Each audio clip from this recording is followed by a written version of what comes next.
இந்த சமுதாயத்துல இன்றைய காலகட்டத்துல இன்னைக்கு ஒரு ஜாதியின் பேரால ஒரு ஆணவ படுகொலை நடக்குதுங்க. எத்தனை வயித்தெரிச்சலை ஏற்படுத்தக்கூடிய ஒரு சம்பவம். எத்தனையோ பேச்சாளர் பெருந்தகைகள், எத்தனையோ சமூக வல்லுநர்கள் குரல் கொடுத்தும் கூட இன்றைய தலைமுறை, இன்றைய சமுதாயத்திலே எத்தனையோ மாற்றங்களை கொண்டு வர முயற்சித்தும் கூட ஜாதியின் பேரால ஒரு ஆணவ படுகொலை நடக்குதுன்னு சொன்னா, ஒரு இளைஞருடைய உயிர் போகுதுன்னு சொன்னா, மனிதர்களுடைய மனநிலையும் இந்த சமுதாயத்தை நினைத்து பார்க்கும் பொழுது உண்மையாகவே பயமா இருக்குதுங்க. ஏன்னா சொல்லவே முடியல.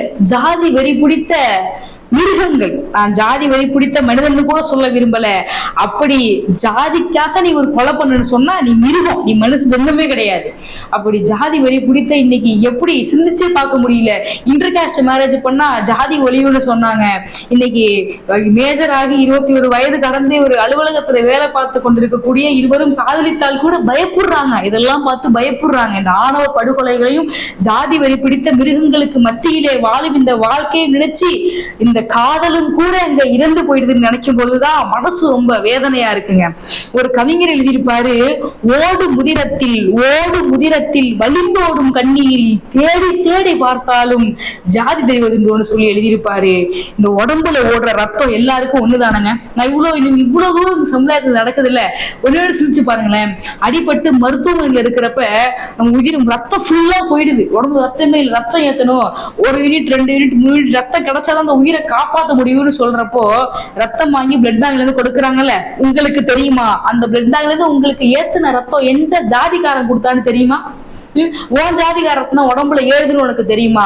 அப்பொழுது ஜாதி பார்க்க மட்டும் நீ யாரும் எல்லாரும் மறுக்க வேண்டியது. அப்ப ஜாதி பார்க்கறது இல்லையே. பெட்டி பெட்டியாக பணம் கை மாறும் போது எத்தனை ஜாதிக்காரன் கையில மாறி வந்துச்சோ, இந்த பணம் எனக்கு தேவையில்ல நீ தூக்கி போட. அப்ப தெரியாது உன் உயிரை காப்பாற்றக்கூடிய ரத்தம் எந்த ஜாதிக்காரன் கொடுத்தாலும் பரவாயில்ல. உன் கையில பொட்டி பொட்டியா மாறுதே காசு, அது எந்த ஜாதிக்காரன் கையில பட்டு வந்தாலும் பரவாயில்ல. ஆனா திருமணம் செய்யும் பொழுது மட்டும் உன்னுடைய ஜாதி மாற்றி ஜாதி நம்ம வீட்டு பிள்ளைய நம்ம வீட்டு பையனோ திருமணம் செய்யும் போது மட்டும் உனக்கு ஜாதி இத்தனை வருத்தம் அளிக்குதுன்னு சொன்னா, இந்த சொசைட்டி நம்முடைய சமுதாயம் எதை நோக்கி போகுதுன்னு தெரியல. தயவு செய்து வரக்கூடிய இளைய தலைமுறை புரிஞ்சுக்கோங்க. உலகத்திலேயே விலை மதிக்க முடியாதது இந்த அன்பு ஒண்ணு மட்டும்தாங்க. எல்லாருமே மனுஷங்க தாங்க. எல்லாரும் உடம்புலயும் ஒரே ரத்தம் தான் ஓடுது. எல்லாரும் ஒரே சாப்பாடுதான் சாப்பிடுறோம். எல்லாருமே 3 வேளை தான் சாப்பிடுறோம். அப்படிதானே? அப்ப எல்லாருமே சமம் தானே. தயவு செஞ்சு ஜாதியின் பெயரால இந்த பாகுபாடு பார்த்து உயிர்களையும் வளர்ந்து இருக்கக்கூடிய இந்த சமுதாயத்தையும் கெடுக்காதீங்க. அந்த இடத்துல அந்த பையன் மட்டுமா இறந்து போயிட்டா, அந்த காதலும் சேர்ந்தல்லவா இறந்து போயிருச்சு.